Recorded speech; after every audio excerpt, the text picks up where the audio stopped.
Halo, assalamualaikum warahmatullahi wabarakatuh. Lillahi ta'ala karim ilahi anta maksudi waridaka ma'lubi bismillahirrahmanirrahim. Allahu akbar kabira walhamdulillahi kasiro wa subhanallahi bukrata wa asila. La ilaha illallah wallahu akbar walillahil ham. Sadaqallahul azim. Oke teman-teman, kita mau buat konten yang berjudul kenapa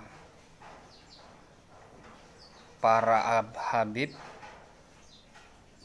mengecat rambutnya berwarna kuning, gondrong berwarna kuning. Jadi kita bongkar rahasia kenapa kan. Jadi ada oknum-oknum habib yang rambut gondrong panjang dicatnya warna kuning, kuning kecoklat-coklatan. Apa sebab mereka melakukan hal seperti itu, mengecat rambut gondrong? Tentu ini sebenarnya dari sebuah sejarah gitu, sejarah tentang Ali, tentang Sayyidina Ali. Sayyidina Ali itu dipanggil ibunya seorang singa. Jadi oknum-oknum tersebut tuh menganggap diri mereka itu seperti singa, seperti Sayyidina Ali. Jadi makanya ceramah dakwah mereka tuh kebanyakan doktrin, keras, perasaan tegas, perasaan benar. Nah, karena mereka menganggap diri mereka itu seperti singa, seperti Sayyidina Ali.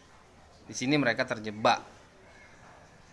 Padahal Sayyidina Ali siapa, mereka ini siapa gitu.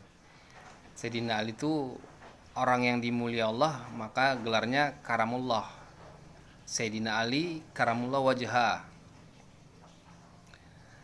Jadi ini ya makanya mereka berambut-rambut gondrong, cat-cat kuning. Karena mereka menganggap mereka singa lah, seperti Sayyidina Ali. Padahal kalau mereka sadar diri, emangnya kalian tuh siapa? Sayyidina Ali itu siapa? Kalian siapa? Sayyidina Ali itu yang dimuliakan Allah. Nah, oknum tersebut orang-orang yang minta dimuliakan sama manusia, bukan sama Allah.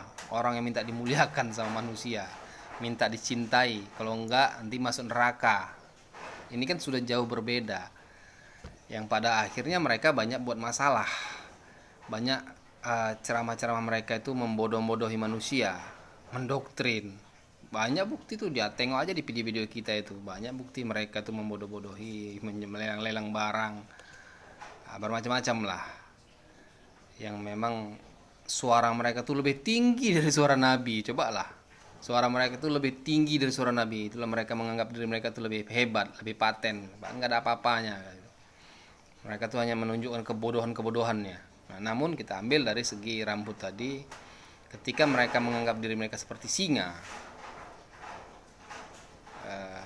apa hal yang terjadi? Kalau singa tuh nggak mungkin dia sejinak itu kalau nggak dikasih makan.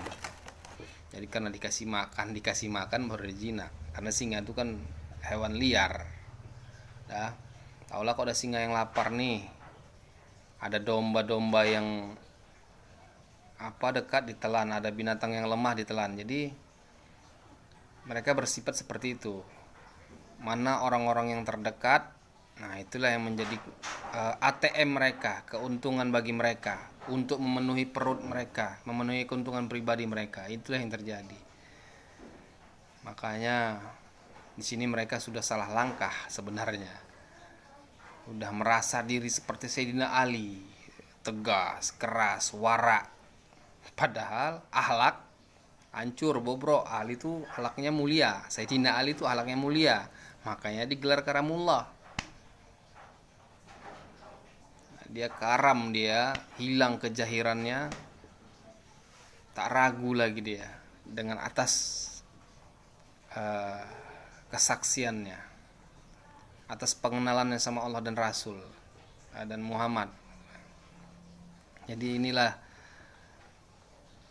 sebenarnya yang terjadi, kenapa rambut mereka tuh sampai gondrong dicat kuning, ya karena itu, karena mereka menganggap diri mereka itu singa seperti Sayyidina Ali. Anggapan mereka merasa tapi nggak tahu mereka siapa Sayyidina Ali. Mereka sedikit pun nggak tahu siapa Sayyidina Ali. Mereka tuh Ali itu orang yang dimuliakan Allah, sementara oknum tersebut mereka ini orang-orang yang minta dimuliakan, minta mengemis mereka dimuliakan tuh mengemis. mengemis dimuliakan, mengemis dicintai. Kalau enggak, masuk ancaman mereka. Apa ancamannya? Masuk neraka. Bawa-bawa nama Nabi Muhammad, bawa-bawa nama Ahlul Bait. Oh, itulah kurang ajarnya itu. Padahal kita semua ini Ahlul Bait. Karena Nabi Adam tuh orang berilmu, rasulnya Allah, kekasihnya Allah. Tentu cucu Nabi Adam tuh Ahlul Bait. Makanya dibilang Allah semua manusia itu sama di mata Allah. Orang yang paling mulia di antara kamu itu orang yang paling bertakwa, Al-Hujurat 13.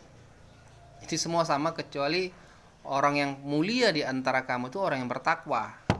Bukan orang yang rambutnya gondrong cat kuning, bukan Ahlul Bait. Enggak ada Allah bilang Ahlul Bait. Orang yang paling mulia itu Ahlul Bait, enggak ada itu dibilang Allah seperti itu.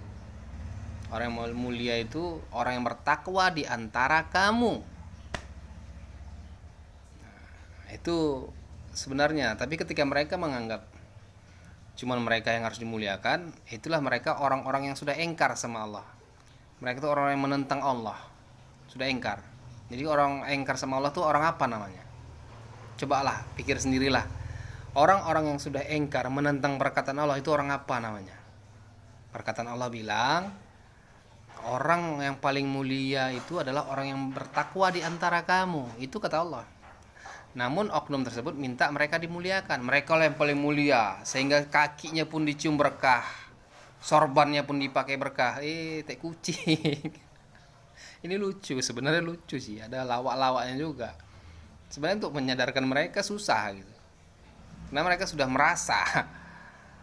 Kan mereka tuh orang yang mengengkar sama Allah. Mereka tuh oknum yang mengengkar sama Allah, orang yang menentang perkataan Allah. Minta dimuliakan, bahkan giginya aja berkah, bekas minumnya saja berkah. Itu kan kurang ajar itu. Padahal sudah bilang Allah yang bertakwa, orang paling mulia itu orang yang bertakwa. Itu harus Al-Hujurat 13. Yang mana orang yang dikatakan orang bertakwa? Orang yang banyak-banyak ingat Allah. Wazzakarullah katsira. Orang yang banyak-banyak mengingat Allah. Ingat Allah pakai otak. Bukan orang yang banyak demo, banyak mendoktrin, bukan. Oke teman-teman, itu ya, berpikir sendiri ya. Jadi supaya kita paham ya. Lebih kurang mohon maaf, lahir batin. Assalamualaikum warahmatullahi wabarakatuh.